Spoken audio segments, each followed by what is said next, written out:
Bugün Tor mulazimatining 6-cı qismliq dərsini sözləyimiz. Bu qismliq dərsimizdə biz API bilan Tor mulazimatining farqini, yəni bugün API to'g'risida to'xtalma, bu ikkisining farqini. Ko'pincha ahvolida kishilar Tor mulazimati bilan API mush ikki hukmni, yəni inglizcha web services deydi Tor mulazimatini. Web services bilan API ning farqida qaymoqib qoldi. Chunki bu ikkisining nurg'ulg'an funksiyasi ustimiz tushgachga bularning nurg'ulg'an o'xshashlik tarafi bor. Şu qarsak Tor mulazim biz aldın qismliq dərsimizdə Tor mulazimatining funksiyasini sözləgən, yəni Tor mulazimati qanda bir vasitəçi rol oynaydı. Özara application yoki Torbat yoki boshqa applar orasida özara vasitəçi aloqanda vasitəçi munosabat rolunu o'taydi deb so'zlagan. Amaliyotda API mo dal shunda. API mo har qaysi application yoki torbatlar yoki applarning orasida qanda vasitəçi rol o'ynaydi. Xuddi ashqallarga xarida bilan oshxonaning orasida kutkichi vasitəçi rol o'ynaganga o'xshash API mo shunday rol o'ynaydi. Amaliyotda biz mush Tor mulazimatini mo API desak bo'ldi.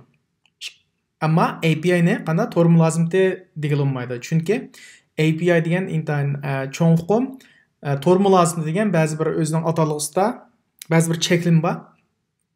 Shunga Tor mulazimatini bundan keyin qandaq API deb ishlasak bo'ldi. Hamda API ning azroq tushuncha bersam, API degan API Application Programming Interface, inglizcha Application Programming Interface ni qanday birinchi harfining qisqartirilmasi. Bu nima degan gap desanglar, application degan hamdalikqa masalan Google Map bor, xarita. U bir application. Shunda qo'llanishgan applicationni tushunasizlarmi? Programming Interface. Interface'ni hamda uyg'urchalashtirsak, ko'rinmasiga ara yuz desak bo'ldi. Ara yuzlari. Buni hamda cho'qim tarjima qilishning hojati yo'q. API deydi, mush o'rtaq kelgan, men faqat sizlarga tushuntirish uchun tarjimasini qilib berdim. Qo'llanishgan programma qanda ara yuzi yoki ko'rinma yuzi desak bo'ldi. Ammo API deb ko'nganimiz yaxshi. Hamda API odatda mush applicationlar har xil sonliq ma'lumotlar haqida kiralaydi, shuningdan ya'ni access kiralaydi va uningdan qanday foydalanib shu allburun bo'lgan taraqqiy qilib qo'ygan, yasab bo'lgan bir applicationlarni qanday applardan shulardan qanday foydalanib o'ziga xos bir sonliq ma'lumotlarni to'play oladi yoki yasay oladi.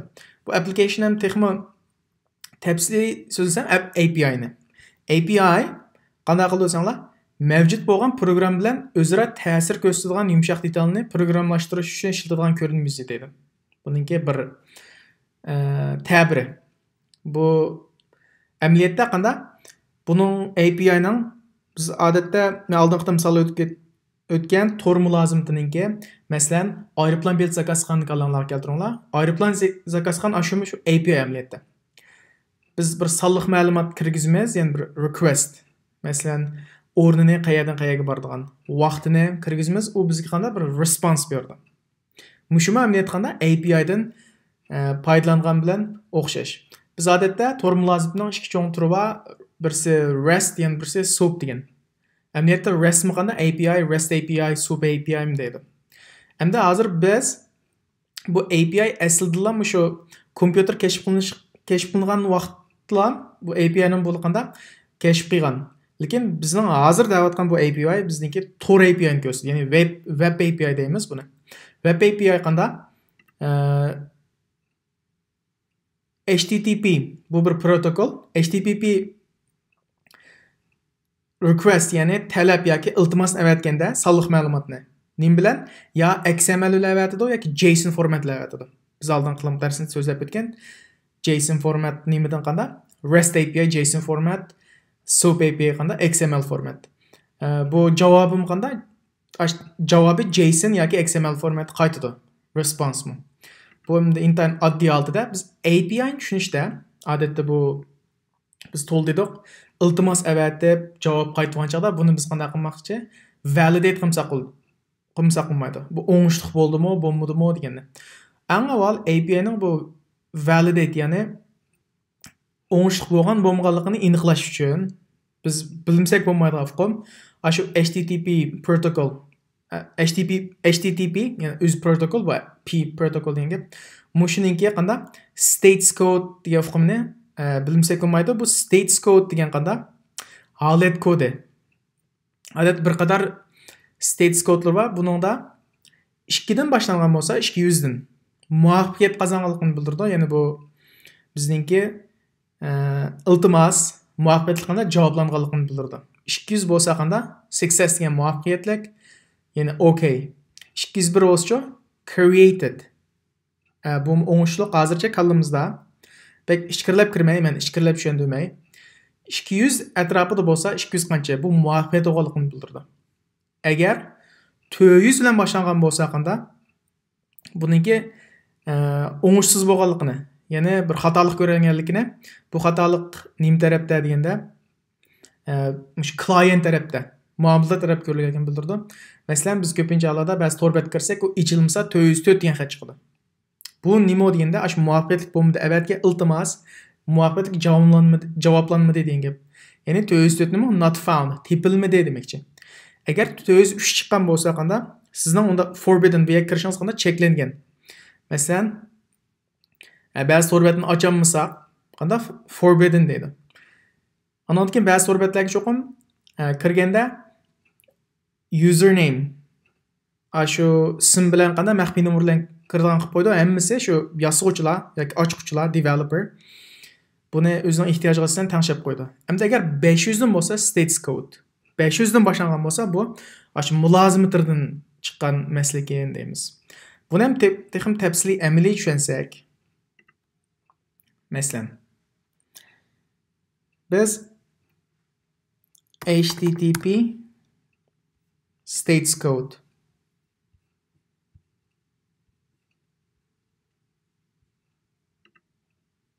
yani bu response states code.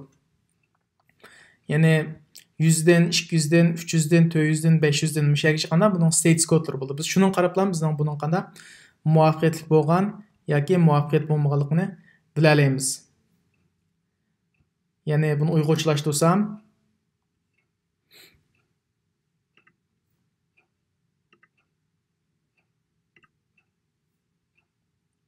yani 100'den qanda 100 etrafida bo'lganda uchur javoblari informative ya biz bu hozir bizga ehtiyoj bo'lmaydi. Odatda bizga ko'pincha 200, 400, 500 etrafida ishlaydi bizga. 200 dan 299 ga bo'lganda muvaffaqiyat javoblar, 300 bo'lganda qayta nishollash bu bizlar munosabatsiz hozircha. Men bayam degandek 400 dan 409 ga bo'lganda xaridorlarning xatoligi degani, ya'ni client error demakchi. 404 degandek tepilmadi degandek. Agar 500 dan 505 ga bo'lganda mulozimtir xatoligi deymiz. Endi bu yerda uchurlarning qanday tafsiliy buni izlab Google'lab izlab baxsanglar bo'ldi. Google Translate, Google tarjimonidan shu 200 masalan HTTP ning qanday get, put, postman birinchi oldingi miqdorlar so'zilgan bo'lib 4 p'li SOAP response, SOAP bilan, SOAP API bilan REST API ning qanday 4 p'li ayrim ishlaydigan. Buni hozir bek tafsiliy to'xtalmayman. Masalan, API ga bir misol olib bersam, biz bu bir sonliq ma'lumotlar kirdi dedik, bundan foydalanib bo'ldi dedik API dan. Masalan, biz bir kinoninki qanday movies API, kinolarning bir sonliq ma'lumotlarni kirib baqsaq, masalan, OMDB, DB degan qanday database.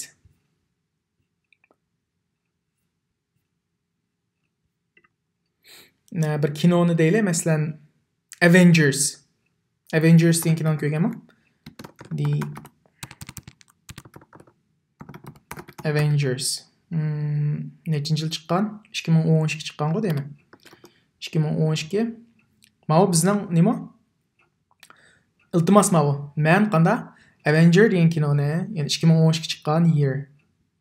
Avenger degan kinoni qanday qilman? Izlitma demakchi buni. Siz uyg'urlashtirib beray. Yani mavzu qanda misol bersam Avenger degan kinoni 2012 ishlangan qanda izlayman. Iltimos qilamiz. Iltimos qilsak bizga qanda response keldi. Xuddilik bilet izlagandek izledik. Mana response berdi. Response qarasanglar title Avengers 2012 PG-13 yani released vaqti yaqında 2012 yılı 5. ayının 4. günü genre yaqında action deydi. Action movie. Hareketli film. Director, rejissor kimkin? Joss Whedon. Bular mush salliq, yani salliq ma'lumotlarni yaqında mushunda API orqali kira olamiz. Kim mushunda biz faylini olaymiz kin. Mesela bunu bir uyg'urlashtirib bersam. Qaranglar mana. Hamma salliq ma'lumotlarni chiqarib turdi API orqali. Tarixtilg'a vaqt 2012 4 may icra vaqti yani 43 minutlik kino janri, hareketlik, tevekkülçilik, pen texnika, rejissor Joss Whedon, yazgıcı Joss. İşqilib, şu videodan paylaşıp diyorlar kim Google tercümanlık qatnaşqan bolsa, Allah ajrini bersin. Şunun bilan demek API dinimiz bu yerda. Biz request edersek, yani iltimas edersek, nam data kirgizib, özümüz ihtiyacı bo'lgan talab kirgizib edersek, bizga qanday javob berdi. Endi bu javobninki qanday muvaffaqiyatli bo'lgan bo'lmaganligini qanday eng oddiy usuli shu states code'ni bilalaymiz degan. Masalan, buni oddiy misol beraman, undan boshqa headerga boshqa narsaga qaraymiz, lekin shu states code yani holat kodiga cho'qim salliq ma'lumot chiqib turdi. Men buni misol beray. Masalan, shu Google'ning o'zi bor. Google'ning o'ng tarafini chekib, mouse'ni inspect, tekshirishni bossanglar.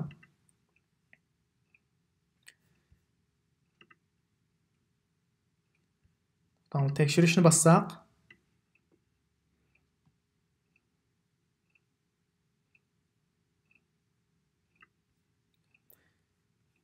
inspectni. Buniki har qaysi funksiyalar chiqadi. Buningda network. Mana bu networkni bosamiz. Networkni bossanglar, bu tinch holatda. Hech nima bilgili olmaydi. Chunki men Google'ni qanday qilmadim, bir yengilmadim, ishlatmadim, tinch holatda. Endi bir yengilsaq, qaranglar. Yengilsaq,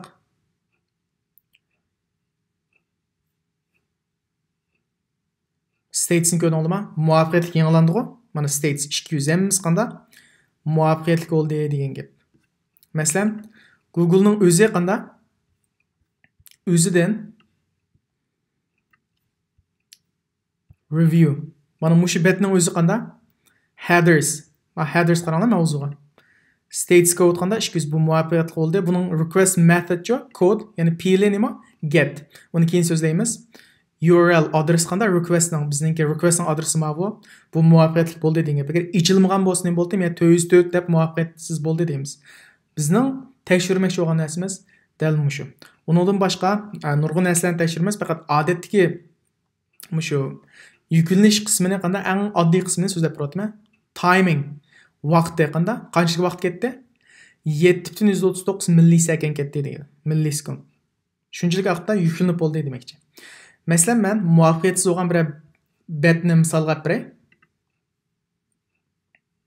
Masalan, Google'dan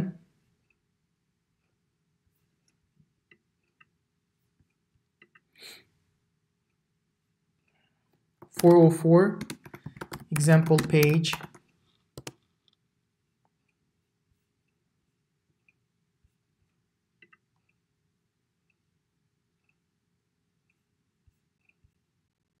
shuni ochib qoldik tepilmasa. Masalan, flipping book deydi.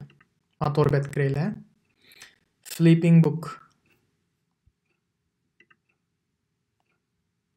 Adresi flipping book. Bu qanday? 404.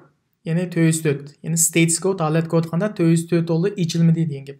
Endi mushuning qanday biz inspect qilsaqmi?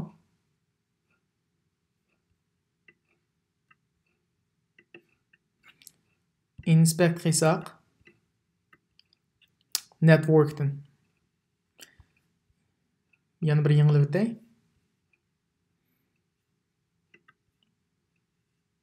Qaranglar, birinchisi 404. Header. Review qanday mana? Mushu bet qanday qilmadi? 404 not found. Ichilmadi demakchi. Biz mushu yerdan validate qilamiz.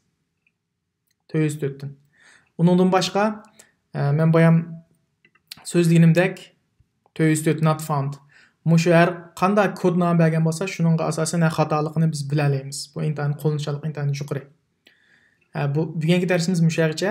Agar tushunmagan mazmunlar bo'lsa, aslo inkas shaklda so'rasanglar bo'ldi. Rahmat.